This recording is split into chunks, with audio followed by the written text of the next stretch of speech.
challenge was exploded when in the last administration it became clear that the escalation of the Boko Haram insurgency in the northeast was on account of the fact that billions of dollars allotted to the purchase of arms was cynically embezzled by senior military and civilian government officials. The reason why Nigeria builds no new roads or no new infrastructure in the past 6 or 7 years, despite earnings from oil in excess of $100 a barrel, is largely because of corruption. In the last administration, 2 weeks before elections, cash in excess of 100 billion naira and over $250 million was released in a few days, ostensibly for security purposes. The aggregate sum released was more than some states earned in a whole year. That is the kind and enormity of embezzlement and corruption that we're talking about. Corruption threatens our security, it threatens health, it threatens education, and even our public existence. JABI, the Global Fund for the provision of vaccines for the poorest in developing countries, stopped providing funds to Nigeria for a while for alleged mismanagement of funds by Ministry of Health officials between 2011 and 2013. Nigeria had to refund $2.2 million. These were vaccines and drugs meant to fight AIDS, TB, and malaria amongst the poorest of the poor of our country. The enormous resources in the hands of perpetrators today is used to subvert justice, to bribe pliable senior government officials, to bribe, in some cases, judicial officers, to subvert the legislative process, and of course, to subvert even the press. The problem with corruption is that it is a cancer. It may be terminal if not checked. And the failure of most African states, civil wars, destruction of lives and livelihoods is a result of the failure of institutions, largely caused by systemic corruption. It is because of the existential nature of the threat of corruption, a collaboration between the judiciary and the executive and, of course, the legislature is imperative. In working together, all of us in these institutions, the executive, the judiciary, and the legislature, are mindful that by the very nature of systemic corruption, all institutions are affected one way or the other.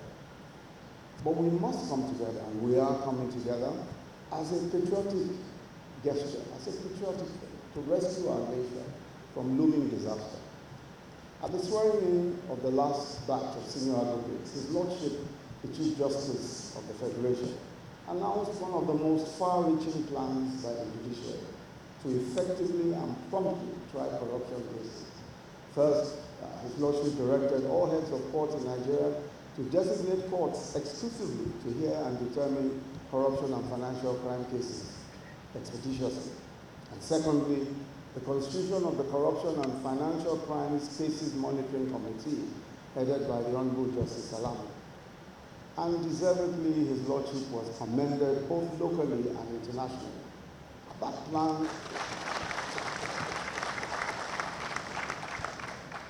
plan is a crucial component of the anti-corruption agenda proposed by the executive, because impunity seems magnified when the trial of alleged perpetrators of corruption never seems to end. That such individuals can afford the best legal assistance only deepens the sense of hopelessness that the corrupt will ever or will never be punished. With the Chief Justice's new initiatives, alongside the earlier practice directions issued by the Supreme Court and those issued by the Court of Appeal and the Administration of Justice Act, and again the recent Supreme Court decision, which stopped the dilatory tactic of staying proceedings in criminal cases on account of interlocutory applications, there is certainly a lot of hope, great hope, that corruption cases will be concluded and that they will be concluded promptly.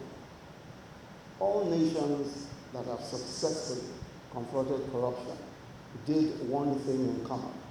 The administration of justice system changed its attitude to the investigation and trial of corruption cases. And this is important. It is not just about the judiciary, clearly not. Investigations must be done properly. Investigations must be conducted properly, not on the pages of the newspapers, but they must be conducted properly and thoroughly before cases go to court.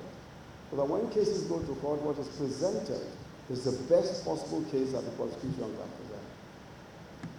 But most of the countries that have successfully dealt with corruption have had to dispense with the needless technicality and focused on the offense. In the case of public officers, they recognize that there can be no real explanation for a public officer whose pay is public knowledge to have cash and assets several times more than his earnings, let alone his savings. And the reason why people can never understand the way that cases are decided sometimes is because it goes contrary to common sense. If somebody earns in excess, if somebody has in excess of what he should possibly even save in several lifetimes, freeing him by technicality can never make sense. It will always seem as if something has gone wrong with the system. And I think that what most nations recognize, what most judiciaries, what most administration of justice systems recognize, is that even the whole process of decision making must make sense.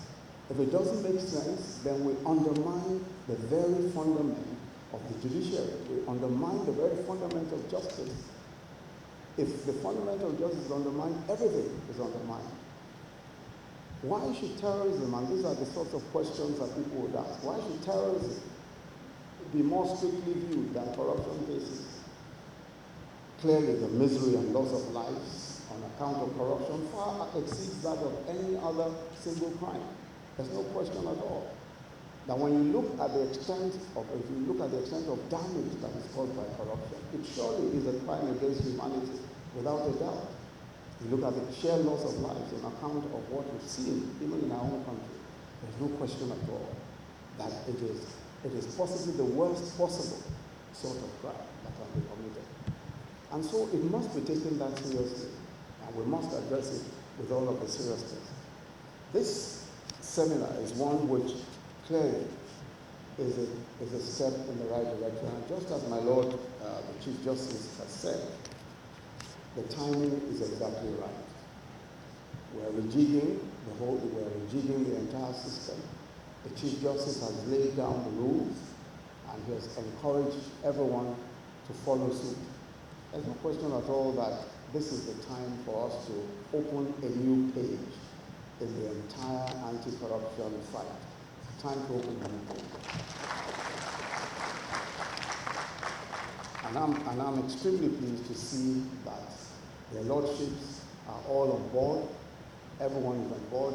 The executive is determined to support in every way whatever it is that is required, we will provide to ensure that all of the cases that need to be heard, investigations that need to be done are done. This is a collaborative gesture. All of us, the executive, the judiciary, and the legislature, must see this as a fight for the soul of our nation. Thank you very much. May I therefore, with these words, declare this conference open.